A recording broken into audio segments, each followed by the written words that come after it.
आप प्रजापति आ चुके हैं, आ जाइए भैया मनोज कुमार आ चुके हैं, गुड आफ्टरनून। जैसा कि आपको पता है कि आज हम एक ऐसे चैप्टर को शुरू करने जा रहे हैं जिस चैप्टर से हर एग्जाम में क्वेश्चन आता है। हाँ, पीछे बोर्ड पे दिख रहा होगा आपको कौन सा चैप्टर हम शुरू करने जा रहे हैं। बिट्टू राजपूत आ चुके हैं, पंकज आ चुके हैं, अरविंद आ चुके हैं, अंकुश चौधरी आ चुके हैं। आ जाइए फटाफट आ जाइए। करें फिर अपनी आज की क्लास स्टार्ट करा, आज की क्लास स्टार्ट कर दी जाए। हाँ जी, कौन सी है आप मैम, कौन सी ऐप है? आप तो कैरियर बिल है। हाँ चल स्टार्ट करें अपन आज का चैप्टर। देखो आज जो हमारा चैप्टर है, इस चैप्टर का नाम है साइटोलॉजी। कुछ सिलेबस में इसी चैप्टर का दूसरा नाम लिखा हुआ होता है सेल बायोलॉजी। तो अगर सेल बायोलॉजी लिखा हो या साइटोलॉजी लिखा हो, चैप्टर का मीनिंग एक ही है ना। क्या मतलब होता है इस चैप्टर का? सुनिए, साइटो शब्द का मतलब होता है सेल, सेल यानी कोशिका, और ओलॉजी शब्द का मतलब होता है टू स्टडी। बायोलॉजी की वो ब्रांच जिसके अंदर हम सेल के बारे में स्टडी करते हैं, जिसके अंदर हम कोशिका के बारे में पढ़ते हैं, उसे हम कोशिका विज्ञान कहते हैं। नाम से क्लियर है, एक ऐसा ब्रांच, एक ऐसा शाखा जिसके अंतर्गत हम किसके बारे में पढ़ते हैं, सेल यानी कोशिका के बारे में पढ़ते हैं, उसे हम साइटोलॉजी, उसे हम कोशिका विज्ञान कहते हैं। कभी कभी इसी को हम सेल बायोलॉजी भी कह देते हैं। सेल बायोलॉजी साइटोलॉजी एक ही बात है। कुछ सिलेबस में, कुछ एग्जाम्स के सिलेबस में ये सेल या सेल के कंपोनेंट्स ऐसा कुछ सिलेबस में दिया हुआ होता है, तो बात बराबर है। अब देखो हम इसमें क्या क्या पढ़ेंगे। एक सेल क्या होती है, कुछ साइंटिस्ट के नाम याद करेंगे इस चैप्टर में। इस चैप्टर में बहुत सारे वैज्ञानिकों के नाम आपको याद करवाऊंगी। फिर हमारी सेल प्लांट की सेल से अलग कैसे है, हमसे प्लांट कैसे अलग है, हमसे बैक्टीरिया की सेल अलग क्यों है ना। फिर हम पढ़ेंगे सेल के अंदर कौन कौन से कंपोनेंट्स होते हैं, या सेल ऑर्गेनेल्स कौन कौन से होते हैं, कोशिकांग कौन कौन से होते हैं। जैसे हम पढ़ेंगे माइटोकॉन्ड्रिया क्या होता है, राइबोसोम क्या होता है, लाइसोसोम क्या होता है, डीएनए क्या होता है, आरएनए क्या होता है ना। ये सब आपने कभी कभी नाम सुने होंगे। ठीक है, दिखाती हूं मैं आपको एक बार। देखिए ये रही सेल, ये सारी सेल के अंदर जितने भी सारे नाम है ना, ये सारे हम पढ़ेंगे। Nucleus, DNA, RNA, mitochondria, Golgi bodies, lysosome, endoplasmic reticulum, इन सबके आपको फंक्शंस पता होना चाहिए। फिर हम पढ़ेंगे सेल डिवीजन, एक सेल अपने आप को किस तरीके से डिवाइड करती है ना। माइटोसिस क्या होता है, मियोसिस क्या होता है, तब जाकर आपका ये चैप्टर फिनिश होगा। लेकिन बेटा ये बहुत बेसिक चैप्टर मानते हैं बायोलॉजी का, तो इस चैप्टर को हमें बहुत डिटेल में पढ़ना पड़ता है, क्योंकि एग्जामिनर इस चैप्टर में से क्वेश्चंस कहीं से भी पूछ लेता है, कहीं से भी पूछ लेता है ना। चलिए फिर शुरू करें। जी मैम, देखो सबसे पहले ये जो साइटोलॉजी शब्द है ये कहां से आया। तो साइटोलॉजी जो टर्म है, शब्द है, वो एक वैज्ञानिक ने दिया था, जिन वैज्ञानिक का नाम है हर्टविंग। हर्टविंग नाम के वैज्ञानिक ने ये शब्द आपको दिया था साइटोलॉजी। तो अगर एग्जामिनर पूछ ले कि ये जो साइटोलॉजी शब्द है ये कौन से वैज्ञानिक के द्वारा दिया गया था, हर्टविंग नाम के साइंटिस्ट ने। नेक्स्ट, इस ब्रांच को बनाने में सबसे बड़ा योगदान किसका है, सबसे बड़ा योगदान यानी इस ब्रांच को बनाया किसने, who is the father of cytology, यानी कि इस ब्रांच के जनक कौन है। जैसे आपने पढ़ा होगा फादर ऑफ इकोनॉमिक्स कौन है, फादर ऑफ केमिस्ट्री कौन है, फादर ऑफ बायोलॉजी अरस्तु होते हैं, है ना। ठीक ऐसे ही साइटोलॉजी ब्रांच के जनक पिता कौन है, जिन्होंने इस ब्रांच को सबसे पहले बनाया, वो है बच्चों रॉबर्ट हुक। वो कौन है, रॉबर्ट हुक। रॉबर्ट हुक का नाम आप बहुत बार सुनते हैं। रॉबर्ट हुक को हमने फादर ऑफ साइटोलॉजी बोला है। क्यों बोला है, क्योंकि बच्चों रॉबर्ट हुक ने सबसे पहले सेल की यानी कोशिका की खोज की थी।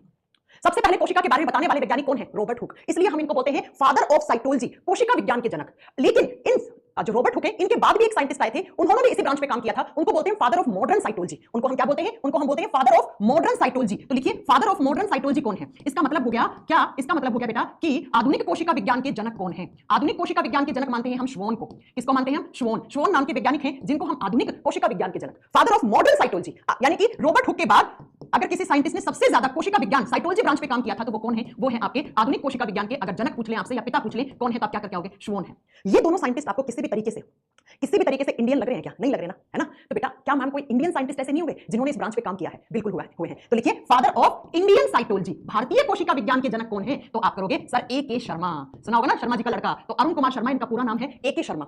इन्होंने ये इंडियन और इन्होंने इस ब्रांच पे काम किया, तो हम इनको बोलते हैं क्या, आधुनिक भारतीय कोशिका विज्ञान के जनक। ये तो कुछ वैज्ञानिकों के नाम है, बस आपको याद करने पड़ेंगे। सबसे ज्यादा अगर एग्जाम में क्वेश्चन आता है वो आता है कि कोशिका विज्ञान के जनक कौन है, तो आप क्या बताओगे, वो है रॉबर्ट हुक। वो है रॉबर्ट हुक। अब क्यों है, तो चलिए इस बात पे बात करते हैं। अभी हम आपको रॉबर्ट हुक की फोटो भी दिखाएंगे, इनका काम भी बताएंगे। चलिए लिखेंगे, हेडिंग डालेंगे, डिस्कवरी ऑफ सेल। कैसे एक कोशिका की खोज हुई थी। एग्जाम में आता है ना, कोशिका की खोज किसने की, है ना। आपसे पूछता है मरी हुई कोशिका की खोज किसने की, जिंदा कोशिका की खोज किसने की, यानी लिविंग सेल की खोज किसने की। तो लिखिए डिस्कवरी ऑफ सेल। सबसे पहले कोशिका की खोज करने वाले साइंटिस्ट हैं रॉबर्ट हुक। रॉबर्ट हुक ने सबसे पहले सेल के बारे में बताया था, कोशिका के बारे में बताया था, इसीलिए हम इनको कहते हैं फादर ऑफ साइटोलॉजी, इसीलिए हम इनको कहते हैं कोशिका विज्ञान के जनक। मैं कौन से ईयर में बताया था रॉबर्ट हुक ने, 1665 में, 1665 का समय था। इन्होंने सबसे पहले सेल के बारे में पूरे यूनिवर्स को, पूरे संसार को बताया। क्या बताया अभी मैं आपको बताऊंगी, कैसे बताया वो भी बताऊंगी। लेकिन बच्चों इन्होंने जो सेल की खोज की थी, वो सेल कैसी थी, वो सेल डेड सेल थी। डेड सेल का मतलब है वो मृत कोशिका थी। अरे मैम सेल्स मरती भी हैं क्या, जी हाँ, हमारे शरीर के अंदर एक दिन में लाखों सेल्स मरती भी हैं और लाखों सेल्स जो होती हैं वो जिंदा भी होती है, यानी कि नई भी बनती है। यानी कि एक दिन में हमारे बॉडी में बहुत सारी सेल्स मरती भी हैं और बहुत सारी सेल्स वापस नहीं भी बनती हैं। जी हाँ, जब आपकी स्किन पे बहुत सारी डेड सेल्स हो जाती हैं तो आपकी स्किन का ग्लो चला जाता है ना, आपकी स्किन जो है उस पे झुर्रियां जल्दी आ जाती हैं, आपके बालों के अंदर डेड सेल्स आ जाती है तो बाल झड़ जाते हैं। तो हमारे बॉडी के अंदर बहुत सारी सेल्स मरती भी हैं और बहुत सारी सेल्स एक दिन में नहीं भी बनती हैं। तो इन्होंने जिस सेल की डिस्कवरी की थी वो सेल कैसी थी, वो सेल डेड सेल थी, वो सेल मरी हुई थी, मृत कोशिका थी।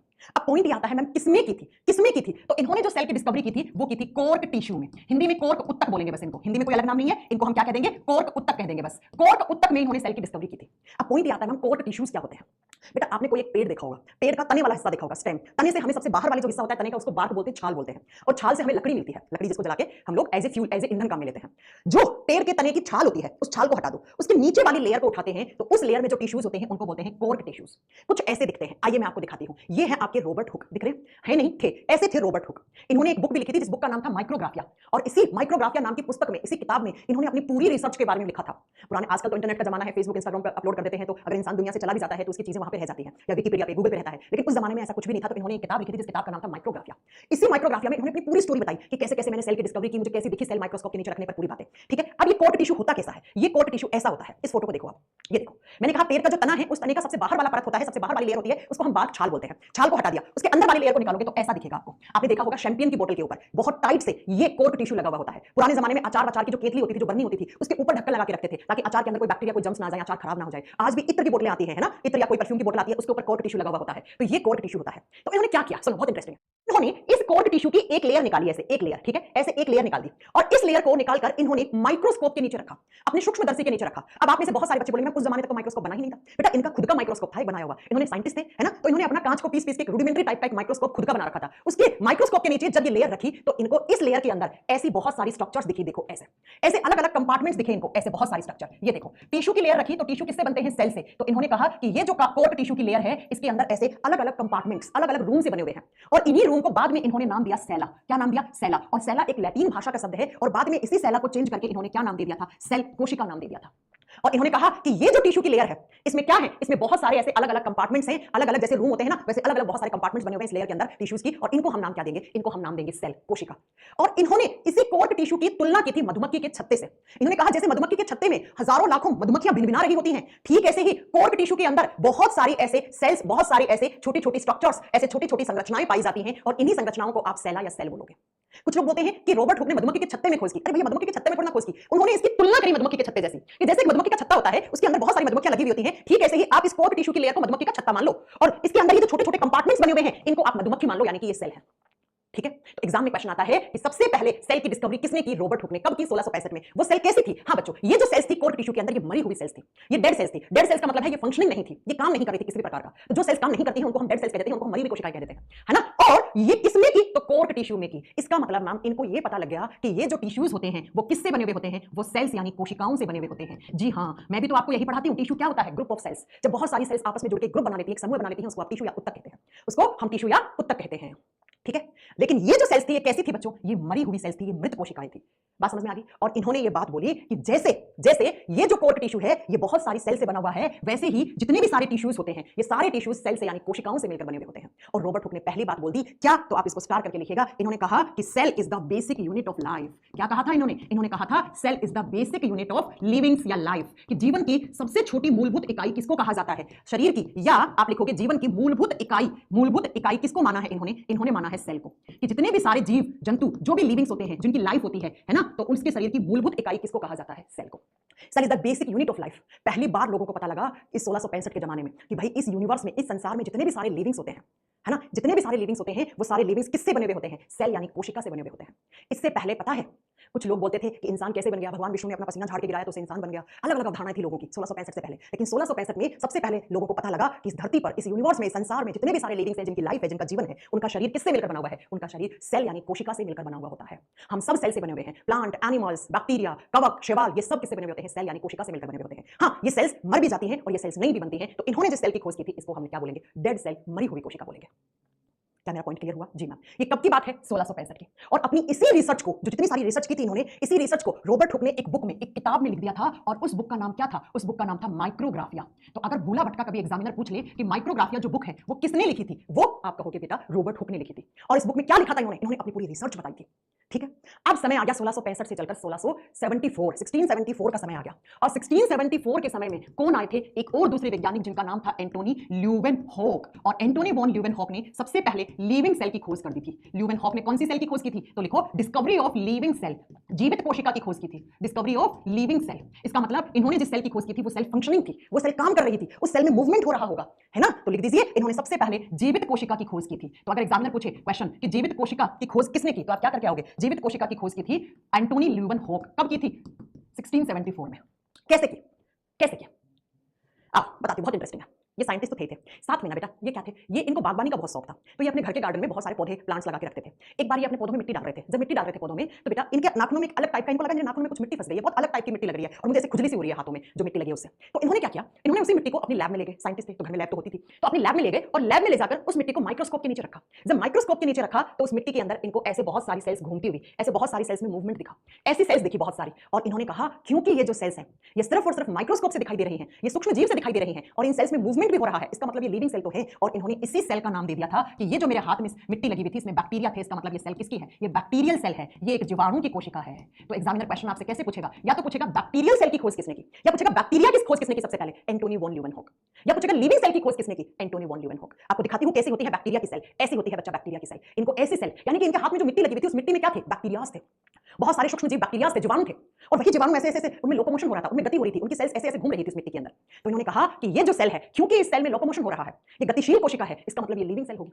ठीक है, तो यहां से खोज हुई सबसे पहले किसकी, बैक्टीरिया की। तो अगर एग्जाम में क्वेश्चन आ जाए बैक्टीरिया की खोज कब हुई, 1674 में, किसने की, ल्यूवेनहॉक ने। पहला लिविंग सेल किसने खोजा, ल्यूवेनहॉक ने खोजा। ठीक है, ये जो ल्यूवेनहॉक है ना, इन्होंने और भी बायोलॉजी में बहुत सारी डिस्कवरी कर रखी है, जैसे आप लिखिएगा एक बुक्स बनाकर, इन्हीं ल्यूवेनहॉक ने, बहुत महान साइंटिस्ट ने बेटा, ये इन्होंने पता है कितने बड़े बड़े काम कर रखे हैं, आरबीसी की खोज कर रखी है इन्होंने, रेड ब्लड सेल्स, लाल रक्त कोशिकाओं की खोज किसने की थी, एंटोनी वॉन ल्यूवेनहॉक ने।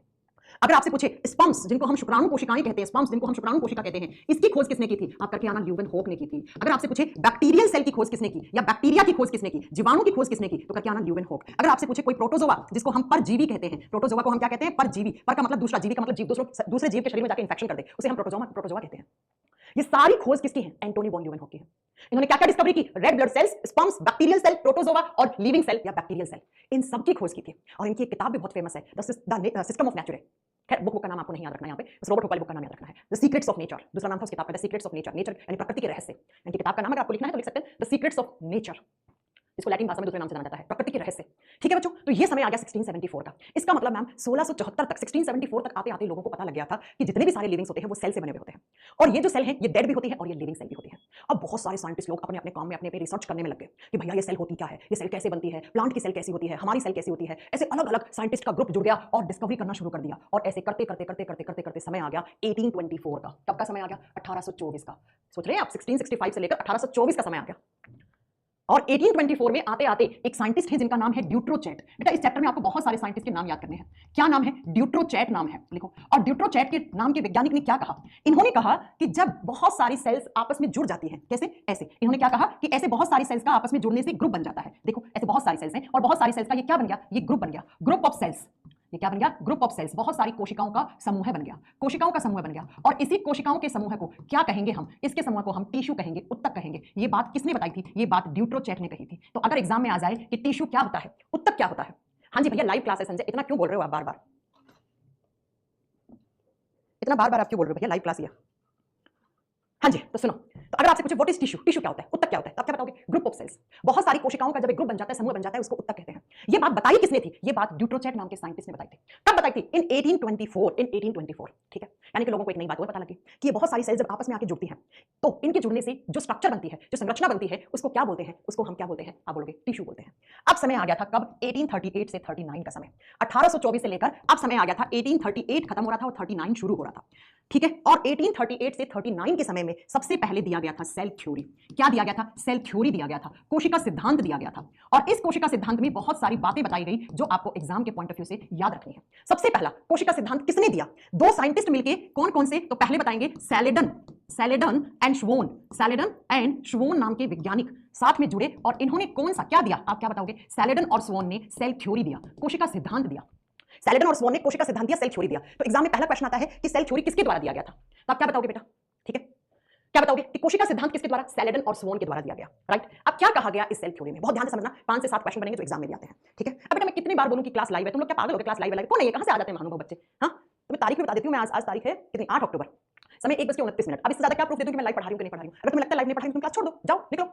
एग्जाम में क्वेश्चन आता है बेटा कि सेल थ्योरी कोशिका सिद्धांत किसने दिया था, सैलेडन और स्वोन ने। अब क्या कहता है ये सेल थ्योरी, बहुत ध्यान से समझना। ये कहता है कि जितने भी लिविंग्स होते हैं इस यूनिवर्स में, जितने भी लिविंग्स हैं, जितने भी सजीव हैं, वो सजीव किससे बने हुए हैं, all the livings are made up of cells and products of cells. किससे बने हुए हैं, cells and products of cells. तो आप क्या लिखोगे, कोशिका सिद्धांत का पहला पॉइंट क्या कहता है कि इस धरती पर, इस संसार में जितने भी सारे सजीव होते हैं, जितने भी सारे लिविंग्स होते हैं, वो किससे बने हुए होते हैं, वो कोशिका और कोशिका के उत्पादों से बने हुए होते हैं। अब कोशिका के उत्पाद कौन है, इसका मतलब क्या है, तो चलिए आपको अच्छे से समझाते हैं इस लाइन को।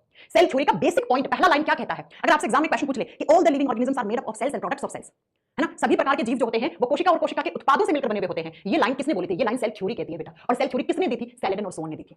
अब यहां पर प्रोडक्ट शब्द का मतलब क्या है वो सुनो। सुनो, प्रोडक्ट का मतलब क्या है? कोई भी लिविंग बॉडी बनता है तो वो कैसे बनता है? सबसे पहले उसमें सेल बनती है, एक सेल बनती है। जब भी किसी लिविंग बॉडी की, जानवर, हम लोग, प्लांट, है ना, बैक्टीरिया, कोई भी बन रहा है लिविंग बॉडी, तो वो लिविंग बॉडी सबसे पहले किससे बनता है? सेल से बनता है। ऐसे एक सेल बनती है बेटा, एक सेल बनती है। जब आप बने थे ना तो आप भी ऐसे ही बने थे। और ये जो सेल होती है, जो पहली कोशिका होती है, इसको नाम दिया जाता है जाइगोट, इसको नाम दिया जाता है युग्मनज। तो अगर मैं आपसे पूछ लूं जाइगोट क्या है? किसी भी सजीव के शरीर की प्रथम कोशिका, जो फर्स्ट सेल है लिविंग बॉडी की, उसको हम क्या कहते हैं? जाइगोट। जाइगोट एक सिंगल सेलुलर स्ट्रक्चर होती है, एक कोशिकीय संरचना होती है। ऐसे एक सेल है बेटा, एक सेल, इसी को आप जाइगोट बोलोगे।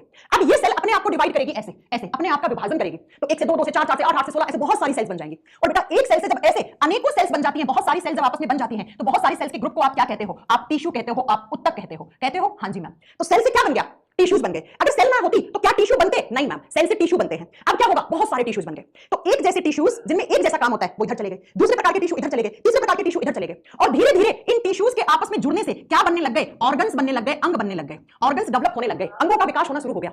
एक बच्चा कैसे बनता है या फिर एक लिविंग बॉडी कैसे बनता है मैं आपको भी बता रही हूं, है ना। तो कैसे कैसे ऑर्गन्स बन गए? जैसे ऑर्गन्स हाथ, कान, नाक, पैर, गला, हार्ट, लीवर, पैनक्रियास, किडनी, सारे हमारे ऑर्गन्स हैं। और ऐसे ऑर्गन्स जिनमें एक जैसा काम होता है, उन ऑर्गन्स के आपस में जुड़ने से बनता है ऑर्गन सिस्टम। जैसे आप पढ़ते हो ऑर्गन सिस्टम को बोलते हैं हम अंग तंत्र। आप एक सिस्टम पढ़ते हो डाइजेस्टिव सिस्टम, पाचन तंत्र। तो पाचन तंत्र में हम ऐसे ऑर्गन्स पढ़ते हैं जिन ऑर्गन्स में डाइजेशन होता है, पाचन होता है, तो वो ऑर्गन्स का ग्रुप डाइजेस्टिव सिस्टम कहलाता है ना। तो क्या कि बहुत सारे ऑर्गन्स जब आपस में जुड़ते हैं तो ऑर्गन सिस्टम बन जाते हैं, जैसे digestive system, respiratory system, circulatory system, skeletal system, muscular system, nervous system, etcetera etcetera. और जब बहुत सारे ऑर्गन सिस्टम जुड़ते हैं तो एक बॉडी बनता है, और उसी बॉडी को हम क्या कहते हैं? उसी को हम लिविंग बॉडी कहते हैं, उसी को हम सजीव का शरीर कहते हैं। अब मुझे आप ये बताओ कि ये लिविंग बॉडी किससे बनी? सेल से। और जिस सेल से बनी उसको हम क्या बोलते हैं? जाइगोट, युग्मनज बोलते हैं।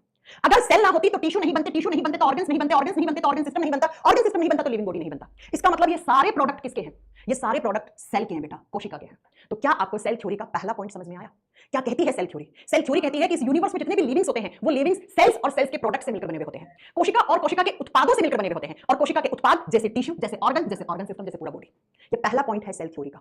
अब सेल थ्योरी ने कहा कि जैसे लोगों ने पूछा कि भैया जैसे लिविंग्स कौन कौन होता है, तो इस लाइन का एग्जांपल लिखो। एग्जांपल का मतलब उदाहरण, एग्जांपल जैसे प्लांट्स पेड़ पौधे, पादप। जैसे आप लिख दो एनिमल्स, जैसे जानवर, सारे जानवर, गाय, भैंस, घोड़ा, बकरी, कुत्ता, बिल्ली, है ना, सारे जानवर। जैसे एल्गी, शैवाल, और जैसे आप बोलोगे फंगी, जिसको आप कवक या फफूंद कहते हो, ये सब क्या होते हैं? ये सब लिविंग्स होते हैं, ये सब सजीव होते हैं। इसका मतलब मैम प्लांट्स भी किससे बने हुए हैं? सेल से। हाँ जी। इसका मतलब एनिमल्स भी किससे बने हुए हैं? आप कहोगे सेल से। इसका मतलब शैवाल भी किससे बने हुए हैं? सेल से। और फंगी यानी कवक भी किससे बने हुए हैं? सेल से। ये सारे सेल से बने हुए हैं, ये सारे के सारे कोशिकाओं से बने हुए हैं, और जो सेल से बना हुआ होता है उसी को तो सेल थ्योरी ने कहा है वो क्या है? वो लिविंग है, वो सजीव है। अब इसी लाइन का एक अपवाद है, एग्जाम में क्वेश्चन आता है कि एक्सेप्शन ऑफ सेल थ्योरी, कोशिका सिद्धांत किस पे लागू नहीं होता। एक्सेप्शन का मतलब होता है प्यारे बच्चों अपवाद, अपवाद का मतलब होता है जिस पे ये बात लागू नहीं होती, जो इस पॉइंट को फॉलो नहीं कर रहा है, इसके उल्टा काम कर रहा है। एग्जामिनर क्वेश्चन पूछता है कि कोशिका सिद्धांत का अपवाद क्या है? What is the exception of cell theory? कोशिका सिद्धांत का अपवाद किसे माना गया है? तो कोशिका सिद्धांत का अपवाद माना गया है वायरस को। किसको माना गया प्यारे बच्चों? वायरस को, जिसको हिंदी में हम विषाणु कहते हैं। क्यों माना गया है मुझे कोई बच्चा बता सकता है? एग्जाम में क्वेश्चन दो तरीके से आता है, कोशिका सिद्धांत का अपवाद कौन है? वायरस। किस पे सेल थ्योरी यानी कोशिका सिद्धांत लागू नहीं होता? आप क्या करके आओगे? वायरस। क्यों मैम? वायरस पे कोशिका सिद्धांत लागू क्यों नहीं होता? वायरस सेल थ्योरी का एक्सेप्शन क्यों है आखिर? कोई मुझे बता सकता है? चलिए कोई बात नहीं, मैं आपको बताती हूँ। प्यारे बच्चों, वायरस जो होते हैं वो होते हैं एसेल्युलर। एसेल्युलर का मतलब होता है अकोशिकीय। वायरस के अंदर कोई भी सेल नहीं होती है। There is no cell in body of virus. Virus में कोई भी सेल नहीं होती है, इसीलिए हम इसको बोलते हैं एसेल्युलर। एसेल्युलर का मतलब है बिना कोशिका वाला। वायरस में कोई भी सेल नहीं होती है, वायरस के शरीर के अंदर सेल नहीं पाई जाती। फिर मैम ये जो वायरस होते हैं ये इतना ज्यादा आतंक क्यों मचाते हैं? ये कैसे हमारे बॉडी में आकर इन्फेक्शन कर देते हैं, और समय समय पर ये नए नए वायरस आते हैं, इंसानों को, जानवरों को, प्लांट्स को, इन सबको नुकसान कैसे पहुंचा देते हैं? अब बहुत ध्यान से समझना बेटा। मैंने नहीं, सेल थ्योरी ने कहा कि वायरस के अंदर सेल नहीं होती है। फिर मैम ये वायरस किसका बना हुआ होता है? पॉइंट आ रहा है ना आपके दिमाग में कि जब वायरस में सेल नहीं है तो फिर ये किसका बना हुआ है आखिर? तो सुनिए, कोई भी वायरस होता है वो दो चीजों से बना हुआ होता है। वायरस के बाहर की तरफ वायरस का कोट लगा हुआ होता है, कोट या कैप्सिड बोलते हैं, हिंदी में बोलते हैं आवरण। कोई भी वायरस है उसके सबसे बाहर की तरफ एक लेयर, एक कैप्सिड, एक कोट, एक आवरण चढ़ा हुआ होता है, और ये आवरण जो होता है वो हमेशा और हमेशा बना हुआ होता है प्रोटीन से। किससे बना हुआ होता है? प्रोटीन से बना हुआ होता है। तो एग्जामिनर क्वेश्चन पूछेगा कि वायरस के सबसे बाहर वाली परत किसकी बनी हुई होती है? आप क्या बताओगे? वो प्रोटीन की बनी हुई होती है। और कोई भी वायरस होता है उसके अंदर की तरफ क्या होता है? उस वायरस का जेनेटिक मटेरियल होता है। आप ऐसे लिखो, न्यूक्लिक एसिड होता है। अभी जेनेटिक मटेरियल पर बात करेंगे। उस वायरस के अंदर की तरफ क्या होता है? उसका न्यूक्लिक एसिड होता है। हिंदी में कहते हैं न्यूक्लिक अम्ल। क्या कहते हैं? न्यूक्लिक अम्ल कहते हैं। और ये न्यूक्लिक अम्ल दो प्रकार का होता है, एक होता है डीएनए और दूसरा होता है आरएनए। अब ये डीएनए आरएनए की फुल फॉर्म क्या होती है, क्या काम करते हैं, सब आगे पढ़ाएंगे आपको, छोड़ोगे ठीक है। क्या वायरस प्रोटीन, डीएनए या आरएनए के बने हुए होते हैं? कोई वायरस होगा जिसमें डीएनए होगा, उसका न्यूक्लिक एसिड, उसका आनुवंशिक पदार्थ, किसी वायरस में आरएनए होगा। एक ही वायरस में ये दोनों नहीं हो सकते बेटा, याद रखना, गलत स्टेटमेंट है। डीएनए आरएनए दोनों एक वायरस में एक साथ नहीं हो सकते हैं। किसी वायरस में उसका आनुवंशिक पदार्थ डीएनए होता है, किसी में आरएनए होता है। जिनमें डीएनए है उसको डीएनए वायरस कहते हैं, जिनमें आरएनए है उसको आरएनए वायरस कहते हैं। पॉइंट मेरा क्लियर हुआ? इसका मतलब मैम वायरस किसके बने हुए होते हैं? तो वायरस बने हुए होते हैं बेटा प्रोटीन या डीएनए, प्रोटीन के साथ डीएनए या प्रोटीन के साथ आरएनए। अब मैंने कहा कि वायरस में कोई सेल नहीं है, कोई भी सेल नहीं है, वायरस इन दो चीजों के बने हुए होते हैं ऐसे। अब जब तक वायरस एनवायरमेंट में, वातावरण में ऐसे ही पड़ा है, ऐसे ही पड़ा है, मान लो कोई एक वायरस यही पड़ा होगा, वायरस तो माइक्रो ऑर्गेनिज्म में दिखते थोड़ी है, इस कमरे में हजारों वायरस हो सकते हैं, मुझे क्या पता। तो वायरस जब तक एनवायरमेंट में पड़ा है वो नॉन लिविंग है। नॉन लिविंग का मतलब होता है वो निर्जीव है, वो एक निर्जीव वस्तु की तरह व्यवहार करेगा। जैसे ये मार्कर नॉन लिविंग है ना, ये मुझे कोई नुकसान नहीं पहुंचा सकता, ये नॉन लिविंग है। लेकिन जैसे ही वायरस नॉन लिविंग कब है? जब वो एनवायरमेंट में पड़ा है ऐसे। और जैसे ही वायरस किसी होस्ट सेल में चला गया, होस्ट सेल का मतलब है पोषिता कोशिका। अब होस्ट का मतलब क्या होता है बेटा? किसी एनिमल में चला गया, किसी जानवर में चला गया, इंसान में चला गया, किसी प्लांट में चला गया, तो जिसके अंदर गया है वो होस्ट सेल बन जाती है। जैसे फॉर एग्जांपल मान लो कोई वायरस मेरे बॉडी में आ गया, तो मेरे बॉडी की सेल्स वायरस के लिए क्या कहलाएंगे? होस्ट सेल कहलाएंगे। ठीक है, अब वहां पर जाके ये जो वायरस है वो किसकी तरह व्यवहार करना शुरू कर देता है? लिविंग्स की तरह, सजीव की तरह। ये वायरस किसी भी बॉडी में जाता है, किसी प्लांट की, हमारी, किसी जानवर के शरीर में जाता है और वहां पर जाकर अपनी फोटोकॉपी तैयार कर लेता है। वहां पर जाकर अपने आप का रिप्रोडक्शन, अपने आप का जन्म शुरू कर देता है। बहुत सारी फोटोकॉपियां तैयार कर लेता है अपनी अलग अलग प्रकार की, इन्फेक्शन कर देता है वहां की सेल्स में, वहां की सेल्स का खाना खाना शुरू कर देता है। तो ये सारे लक्षण, ये सारे कैरेक्टरिस्टिक्स तो मैम लिविंग के होते हैं। इसका मतलब वायरस जो है वो लिविंग्स की तरह काम करना शुरू कर दिया है। और सेल थ्योरी कहती है लिविंग वही होता है जिसमें सेल होती है, जबकि वायरस में तो सेल होती नहीं है, फिर भी वायरस लिविंग्स की भांति व्यवहार करना शुरू कर रहा है। इसीलिए हम कहते हैं virus is the exception of cell theory. इसीलिए वायरस को कहते हैं नॉन लिविंग और लिविंग के बीच का कनेक्टिंग लिंक। क्या कहते हैं? ये कनेक्टिंग लिंक है, ये एक योजक कड़ी है बच्चों। योजक कड़ी का मतलब होता है जो योजन करवाती है, जुड़वाती है। किसको किससे जोड़ती है? वायरस नॉन लिविंग को लिविंग से जोड़ता है, ये निर्जीव को सजीव से जोड़ने का काम करता है। अब आप मेरे से पूछो कि ये वायरस मैम लिविंग्स की तरह काम करना शुरू कर देते हैं तो किसकी सहायता से? ये अपने डीएनए या आरएनए की सहायता से इतना ज्यादा आतंक मचाते हैं। अगर मैं किसी वायरस का डीएनए या आरएनए निकाल लूं, वो किसी काम का नहीं बचेगा, वो किसी काम का नहीं बचेगा। मेरी बात आपको समझ में आई? यो आयुष बेटा, बैक्टीरिया लिविंग होता है। देखो पिछली स्लाइड पे लिखवाया था बैक्टीरिया, देखो ये रहा। अच्छा बैक्टीरिया लिखा नहीं था क्या मैंने? बैक्टीरिया यहाँ लिखना है 5 नंबर पे बेटा। बैक्टीरिया लिविंग्स होते हैं, बैक्टीरिया में सेल पाई जाती है। अभी तो थोड़ी देर पहले पढ़ाया था कि बैक्टीरिया की सेल की खोज किसने की थी? एंटोनी वॉन ल्यूवेनहॉक ने की थी। तो आपसे एग्जामिनर क्या क्या क्वेश्चन पूछेगा? सुनो, कोशिका सिद्धांत का अपवाद क्या है? वायरस। किस पे कोशिका सिद्धांत लागू नहीं होता? वायरस पे। फिर आपसे पूछेगा कोई भी वायरस कौन सी दो चीजों से मिलकर बना हुआ होता है? प्रोटीन प्लस डीएनए या प्रोटीन प्लस आरएनए। क्या एक वायरस में डीएनए और आरएनए दोनों पॉसिबल हो सकते हैं? ना मैम। ठीक है, या तो डीएनए होगा या तो आरएनए होगा। आपसे पूछेगा निर्जीव और सजीव, नॉन लिविंग्स और लिविंग्स के बीच की कनेक्टिंग लिंक किसको माना गया है? योजक कड़ी किसको माना गया है? तो आप क्या कहोगे? वायरस को। आपसे पूछे कि कोई भी वायरस है वो इतना ज्यादा बीमारियां कैसे, किसकी सहायता से फैलाता है? अपने न्यूक्लिक अम्ल की सहायता से, अपने न्यूक्लिक एसिड की सहायता से वो इतना ज्यादा संक्रमण कर देता है। क्या मेरी पॉइंट क्लियर हुआ आपको? बाकी ये वायरस हम आगे आपको बहुत अच्छे से पढ़ाएंगे, फिलहाल इतना जानना है। तो सेल थ्योरी किसने दी थी? सैलडन और स्वोन। उन्होंने कहा था जितने भी इस धरती पर जीव होते हैं वो सेल और सेल के प्रोडक्ट से मिलकर बने हुए होते हैं। सेल के प्रोडक्ट्स ये होते हैं। लेकिन वायरस इकलौता ऐसा माइक्रो ऑर्गेनिज्म है, इकलौता ऐसा सूक्ष्म जीव है जिसमें कोई भी प्रकार की कोशिका नहीं पाई जाती, लेकिन फिर भी वो लिविंग्स की भांति व्यवहार करता है। ठीक है जी मैम। अब सेल थ्योरी का ये तो पहला पॉइंट हो गया, ये सेल थ्योरी का पहला स्टेटमेंट था। अब कोशिका सिद्धांत ने दूसरा स्टेटमेंट क्या दिया? दूसरा स्टेटमेंट सेल थ्योरी का कहता है कि इस यूनिवर्स में दो प्रकार के जीव हैं, दो प्रकार के ऑर्गेनिजम्स हैं। ऑर्गेनिजम्स का मतलब होता है जीव। दो प्रकार के जीव हैं, एक होते हैं बच्चों सिंगल सेलुलर, एक होते हैं सिंगल सेलुलर, जिनको हम कहते हैं बायोलॉजी में यूनिसेलुलर ऑर्गेनिजम्स, एक कोशिकीय जीव, जिनको हम क्या कहते हैं? एक कोशिकीय जीव कहते हैं। नाम से ही क्लियर है, ऐसे जीव जिनका शरीर सिर्फ और सिर्फ सिंगल सेल से बना हुआ है। सिंगल सेल का मतलब है एकल कोशिका, एक ही कोशिका से मिलकर बना हुआ है, तो उसको आप क्या बोलोगे? यूनिसेलुलर या सिंगल सेलुलर कहोगे। ऐसे एक सेल बनी, ये इसका बॉडी है, बस एक ही सेल बनी, इस सेल ने आगे डिवीजन नहीं किया। क्योंकि इसमें सेल है तो हमें लिविंग तो बोलना पड़ेगा इसको, क्योंकि सेल थ्योरी क्या कहती है? जिसमें सेल होता है उसको लिविंग बोलो आप, है ना? आगे बात समझ में? जी मैम। दूसरी तरफ जो जीव आते हैं उनको बोलते हैं हम multicellular, multicellular organisms, बहुकोशिकीय जीव। कैसे बच्चों? बहुकोशिकीय जीव, यानी कि बहुत सारी सेल्स और बहुत सारे प्रकार की ऐसे जीव जंतु जो मैनी सेल से बने हुए हो, यानी बहुत सारे प्रकार की कोशिकाओं से बने हुए हो, बहुत सारी सेल्स और बहुत सारे प्रकार की सेल्स। जैसे हम लोग मल्टी सेलुलर हैं। क्यों? क्योंकि हमारी आंख की सेल्स अलग है, उनका अलग काम है, नाक वाली का अलग काम है, ब्रेन वाली का अलग काम है, किडनी वाली का अलग काम है, हार्ट वाली का अलग काम है। तो अलग अलग सेल्स, अलग अलग प्रकार के, उनको हम क्या कहते हैं? उनको हम कहते हैं मल्टी सेलुलर ऑर्गेनिजम्स, बहुकोशिकीय जीव। तो सेल थ्योरी कहती है ऐसे जीव जो सिर्फ एक ही सेल से बने हुए हैं उनको हम सिंगल सेलुलर ऑर्गेनिजम्स, इसमें बहुत सारी सेल्स, उनको मल्टी सेलुलर ऑर्गेनिजम्स। बात आती है इनके एग्जांपल की। आइए जरा एग्जांपल लिखते हैं। सबसे पहला एग्जांपल एक कोशिकीय जीव का आता है, अमीबा। आप सबने सुना होगा अमीबा एक कोशिकीय जीव होता है। बच्चों ये अमीबा होता क्या है? बैक्टीरिया। तो जितने भी सारे बैक्टीरिया हैं इस संसार में, वो सारे बैक्टीरिया कैसे हैं? वो सारे जीवाणु कैसे हैं? बता दो मुझे। यूनिसेलुलर है। इसका मतलब बैक्टीरिया के शरीर के अंदर सिर्फ एक ही सेल पाया जाता है। आई मेरी बात समझ में? लिख लोगे? अमीबा जैसे बैक्टीरिया है, जैसे आप और लिख दो, एक होता है पैरामीशियम। पैरामीशियम। अब आप कहोगे मैम ये अमीबा और पैरामीशियम है क्या? ये बैक्टीरिया है बेटा। इस धरती पर जितने भी प्रकार के बैक्टीरिया हैं वो सारे बैक्टीरिया कैसे होते हैं? वो यूनिसेलुलर होते हैं, वो एक कोशिकीय होते हैं। ठीक है, तो बैक्टीरियाज लिविंग होते हैं। क्यों? क्योंकि बैक्टीरिया में सेल पाई जाती है, इसलिए हम इनको लिविंग कहते हैं। अच्छा है उनमें एक ही सेल, तो हम उनको क्या बोलेंगे? यूनिसेलुलर। वायरस लिविंग नहीं होते क्योंकि वायरस में सेल नहीं होती है। बैक्टीरिया और वायरस में फर्क समझ रहे हो आप? वायरस लिविंग नहीं होते हैं, बैक्टीरिया लिविंग्स होते हैं। बैक्टीरिया में सेल होती है लेकिन एक ही सेल है, तो एक कोशिकीय जीव हो गए। तो आपको कोई भी बैक्टीरिया का एग्जांपल दे दे और पूछ लिए कैसा जीव है तो क्या करके आओगे, ये एक कोशिकीय जीव है। बैक्टीरियाज आर यूनिसेलुलर ऑर्गेनिजम्स, ठीक है। मल्टी सेलुलर के एग्जांपल्स कौन है, जैसे एनिमल्स, जानवर, जंतु, जितने भी जंतु जानवर होते हैं वो सारे मल्टी सेलुलर होते हैं। जैसे ह्यूमंस, मनुष्य कैसा है, मल्टी सेलुलर। जैसे प्लांट्स, पेड़ पौधे कैसे होते हैं, मल्टी सेलुलर। जैसे एल्गीज, जिनको हम शैवाल कहते हैं, कैसे होते हैं, मल्टी सेलुलर। जैसे फंगी, फंगी को बोलते हैं कवक या फफूंद, कैसे होते हैं, मल्टी सेलुलर, है ना। शेर सिंह आपका कौन सा बैच है बेटा, आपका कौन सा बैच है बेटा, एक बार बताएंगे आप शेर सिंह। ठीक है। तो आपसे पूछे एनिमल्स कैसे होते हैं, मल्टी सेलुलर। ह्यूमंस कैसे होते हैं, मल्टी सेलुलर। प्लांट्स कैसे होते हैं, मल्टी सेलुलर। एल्गीज कैसे होते हैं, मल्टी सेलुलर। फंगस कैसे होते हैं, मल्टी सेलुलर। लेकिन बैक्टीरिया कैसे होते हैं, बैक्टीरिया आर यूनिसेलुलर। आपसे पूछे वायरस कैसे होते हैं, आपको वायरस में तो सेल ही नहीं होती है, तो टाइप्स कहां से आ गया। वायरोइड क्या होता है, वायरोइड अलग पढ़ाएंगे बेटा, महात्मा गांधी वायरोइड क्या होता है आगे पढ़ाएंगे आपको। वायरोइड, प्लाज्मेड, बहुत अच्छा क्वेश्चन पूछा आपने, आगे पढ़ाएंगे, आपको समझ में नहीं आएगा। आगे मेरी बात समझ में, इतनी बात समझ में आ गई कि सेल थ्योरी क्या कहती है। हाँ ओके शेर सिंह, मैं चेक करवाती हूँ आज कोई प्रॉब्लम हुई आपके बैच में तो ना, ठीक है। तो ये जो सेल थ्योरी है, इसने कहा कि इस धरती पर जितने भी जीव जंतु होते हैं वो सेल से बने हुए होते हैं और सेल के प्रोडक्ट से बने हुए होते हैं। ये जीव जंतु या तो होंगे सिंगल सेलुलर या होंगे मल्टी सेलुलर। और ये कौन से ईयर की बात है बेटा, सेल थ्योरी 1838 से 39 की बात है, ठीक है। अब समय आया 1855 का, कब का समय आया, 1855 का। और 1855 में एक और वैज्ञानिक हुए जिनका नाम है रुडोल्फ विर्चो। क्या नाम है बच्चों, रुडोल्फ विर्चो नाम है, सेम नाम हिंदी में है। और रुडोल्फ विर्चो ने अपनी लैंग्वेज में एक स्टेटमेंट बोला। क्या बोला, इन्होंने एक स्टेटमेंट दिया सेल के बारे में, और क्या दिया था, उस स्टेटमेंट का मीनिंग था ओमनिस सेल्यूला एसेल्यूला।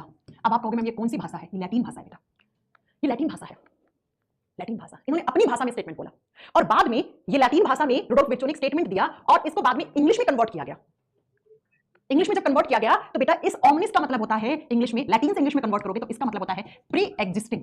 प्री एग्जिस्टिंग का मतलब होता है जो पहले से है, पहले से है, पूर्ववत या पहले से है। सेलुला का मतलब होता है सेल यानी कोशिका। ई का मतलब होता है टू, टू एक प्रीपोजिशन होती है जिसका मतलब होता है से, और सेलुला का मतलब होता है सेल। अब इसको इंग्लिश में जब कन्वर्ट किया गया तो बोला गया क्या, कि सेल से ही सेल बनती है। जो सेल होती है वही नई सेल बनाती है। और कौन बनाता है, जो पहले से सेल होती है वही सेल नई सेल बनती है, सेल से ही सेल बनती है। लोगों ने पूछा कि मान लिया हमने जितने भी सारे लिविंग्स हैं वो सेल से बने हुए हैं, लेकिन नई सेल्स कहां से आती है, तो रुडोल्फ विर्चो ने कहा सेल से ही सेल बनती है, कोशिका से ही कोशिका बनती है। कैसे बनती है, तो ऐसे एक सेल है, मान लो ये सेल जब पुरानी हो जाती है, जब ये सेल ओल्ड हो जाती है, पुरानी हो जाती है ना, तो यही सेल जो होती है वो अपने आप को डिवाइड करती है और दो नई सेल में ऐसे बट जाती है, दो नई सेल बना देती है ऐसे। अब जिस प्रोसेस के थ्रू ये डिवाइड होती है उसे हम सेल डिवीजन कहते हैं, उसको हम कोशिका विभाजन कहते हैं। यानी कि मान रुडोल्फ विर्चो ने कहा कि एक सेल जब वो पुरानी हो जाती है तो वो अपने आप का विभाजन कर देती है और विभाजन करके दो नई सेल बना देती है। यानी कि नई सेल किससे बनी है, जो पहले से है, जो पहले से एग्जिस्ट कर रही है, यानी जो पुरानी है। ये नई सेल्स किससे बनी है, पुरानी से बनी है। और बायोलॉजी में जो नई सेल्स बनती हैं इनको कहा जाता है डोटर सेल्स। क्या कहा जाता है प्यारे बच्चों, डोटर सेल्स कहा जाता है, पुत्री कोशिकाएं कहा जाता है। और जो सेल अपने आप को डिवाइड करती है उसे बायोलॉजी में हम कहते हैं पेरेंट सेल, मात्र या पितृ कोशिका। पेरेंट का मतलब तो दोनों होते हैं, माता पिता। पेरेंट सेल, मात्र कोशिका या पितृ कोशिका। तो रुडोल्फ विर्चो ने कहा ओमनी सेलुला ए सेलुला, एग्जाम में आ जाए ओमनी सेलुला ए सेलुला किसने कहा था, ये स्टेटमेंट किसने दिया था, तो क्या बताओगे, रुडोल्फ विर्चो ने। कब दिया था, 1855 में। इसका मतलब क्या था, इसका मतलब था कि जो पहले से सेल होती है वही नई सेल बनाती है। जो सेल अपने आप को डिवाइड करता है उसको पेरेंट सेल कहते हैं, और जो डिवाइड करके नई सेल्स बनती है, न्यू सेल्स, नई सेल्स बनती है, उनको डॉटर सेल्स कहते हैं, उनको पुत्री कोशिकाएं कहते हैं। और जिस बायोलॉजिकल प्रोसेस के थ्रू ये डिवाइड करती हैं उनको हम क्या बोलते हैं, सेल डिवीजन, कोशिका विभाजन। यानी कि मैम हमारे बॉडी में मैंने कहा था ना, एक दिन में बहुत सारी सेल्स मरती हैं, बहुत सारी नई भी बनती हैं। तो जो नई बनती है वो किससे बनती है, वो सेल डिवीजन से बनती है। आपको चोट लग जाती है, आपको घाव पड़ जाता है इतना सारा, 15 से 20 दिन के बाद आपका घाव पूरा भर जाता है, नई स्किन आ जाती है। क्यों, क्योंकि वहां की सेल्स में सेल डिवीजन हो जाता है, और सेल डिवीजन होकर वहां की सेल्स बहुत सारी नई सेल्स बना देती है और वो घाव भर देती है, वो घाव भर देती है। ठीक है। तो ये आपकी आज की क्लास जिसमें हमने ये पढ़ा सेल चैप्टर में क्या क्या पढ़ेंगे, कैसे पढ़ेंगे। सबसे पहले सेल की खोज किसने की, डेड सेल की खोज किसने की, लिविंग सेल की खोज किसने की, सेल थ्योरी किसने दिया, और कौन से साइंटिस्ट ने सेल के बारे में क्या क्या बोला। जैसे मैं अगर आपसे पूछूं रुडोल्फ विर्चो ने क्या बोला, मैं आपसे पूछूं ड्यूट्रोचेट ने क्या बोला, सैलेडन और स्वन ने क्या बोला, ल्यूवेनहॉक ने क्या बोला, रॉबर्ट हुक ने क्या बोला, तो ये एग्जाम में क्वेश्चन आते हैं ऐसे कैसे, ऐसे कैसे एग्जाम में क्वेश्चन आते हैं बेटा, सीधे एग्जामिनर ऐसे कैसे क्वेश्चन पूछता है। आगे बस समझ में, कुछ वैज्ञानिकों के नाम याद करना ये, और इसके बाद आपको ये डिस्कवरी याद रखनी है डेड सेल की, लिविंग सेल की, और ल्यूवेनहॉक ने क्या क्या काम किया। अब हम कल की क्लास में पढ़ेंगे कि ये सेल्स होती कितने प्रकार की हैं। एक्चुअल चैप्टर तो आपका कल से शुरू होगा। अब आज तो मुझे पढ़ाना पड़ा, मैं सीधे आके पढ़ाती। सेल दो टाइप की होती है, प्रोकैरियोटिक और यूकैरियोटिक। तुम कहते हो सेल होती क्या है ना। आई बात समझ में। आदर्श क्या कह रहे हो, बोल दो मैडम क्या कह रहे हो, बताओ बेटा। बहुत बड़ा टॉपिक है, अभी थोड़ा खत्म हो जाएगा, अभी तो बेटा बहुत बड़ा चैप्टर है। हाँ क्वेश्चन की प्रैक्टिस करवा देंगे हम, डोंट वरी, करवा देंगे, करवा देंगे। मैं आपकी बुक में पीवाईक्यू है क्या, मेरी बुक में थ्योरी है, थ्योरी के साथ पीवाईक्यूज है, ठीक है। ये पूछना था आपको आदर्श, इसके लिए परेशान हो रहे थे कट। ठीक है, ओके। तो कल हम पढ़ेंगे सेल्स दो टाइप की होती है, प्रोकैरियोटिक एंड यूकैरियोटिक, ठीक है।